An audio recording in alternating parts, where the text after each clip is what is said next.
Hello everyone, this is Pabkins. I'm here today with a video of the first painting that I put into my Bee Creative Watercolor art journal.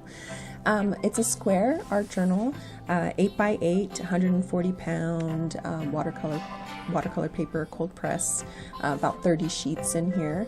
And you'll notice that I didn't actually start on the first page because I have this thing with first pages in sketchbooks and stuff. I get intimidated and I just freeze up, so and I have a problem getting started. So I always tend to skip that first page and move on to the second or the third page.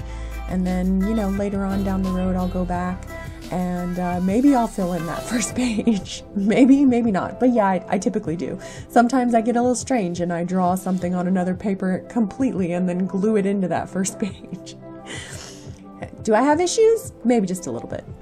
So you'll notice that I put masking tape around the edge of the paper because I wanted to create a border on the painting, and I decided after I was done actually adding the water and removing the tape that next time I would actually take that tape and fold it and tape it to the back of the sketchbook, so that way it would secure the page down to basically to the pages underneath, so that way it wouldn't get any rippling and stuff.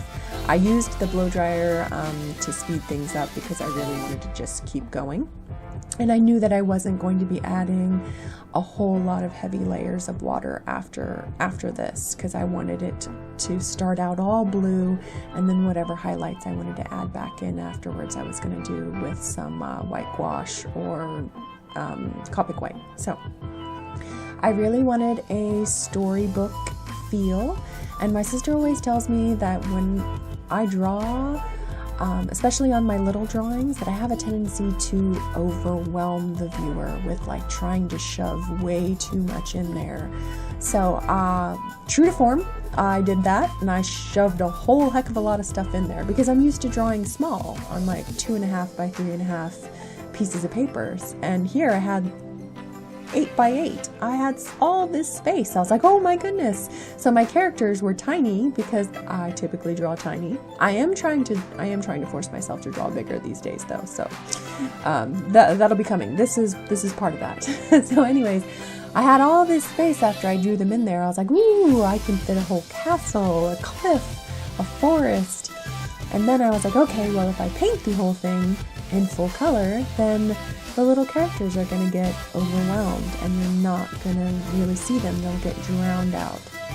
So I decided, I was like, you know what? I'll give it an even more storybook feeling by making that entire setting sort of a blue, maybe hints of purple, and going ahead and making the two characters the only full color in the piece. And that, for me, really worked out. So as soon as I open that book in the watercolor album, they're the first things that my eyes are drawn to when I go to that page.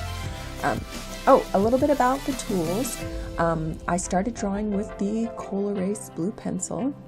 I really like that pencil because it fades out. It's not exactly water soluble, but it's because it's not a watercolor pencil. It's a Col-erase pencil, but the lead does soften when you paint over it, when you add water. So I really like that because it kind of just fades out a little bit and you don't have to erase it. I inked with the Pentel Pigment black ink brush, and then I'm using a Pentel aqua brush that I just filled with water, and then my Schiminke watercolors in the pans. So I didn't use a whole lot of color because, like I said, I didn't plan to paint the entire thing. I just wanted to focus in on them and give everything else just a light wash of blue. And I was still kind of undecided as I was painting them. I was like, oh, I really kind of want to paint the whole thing. But then I was like, oh, no, I don't. So you see me him and hawing about it a little bit, probably not so much in the video, but I kept myself from doing that by just adding like another coat to the background in the sky, and which I felt really needed it. I think that on the next time I do another page in the watercolor album, I'll probably try my liquid watercolors because this paper seemed to be really thirsty.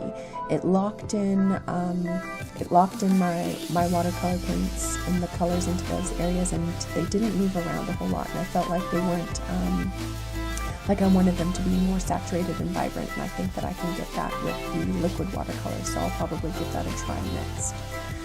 You'll notice I am left-handed, and I love the square format of the books because normally I flip the book, the spirals with the spirals on the top, and I flip it upwards.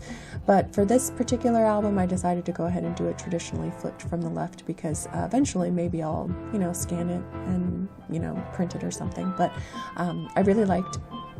ultimately, I really liked how it turned out. I definitely think I'm going to try and keep that border style all the way through the book because I like how much it makes it look like a book instead of like a sketchbook. And yeah, I would definitely say give it a try. It's a good sturdy sketchbook or watercolor album. The cover on the front and the back are black, and you can actually draw on them. I plan to use my pearlescent paints from Col-erase and give it a try painting on it. And oh, here we're coming into my finishing steps, adding in a little bit more, some white highlights back in and some inking, and that's pretty much it. I hope you guys enjoyed the first little video of my first painting in this watercolor album, and if you enjoyed, I hope that you'll click the subscribe button and hit like.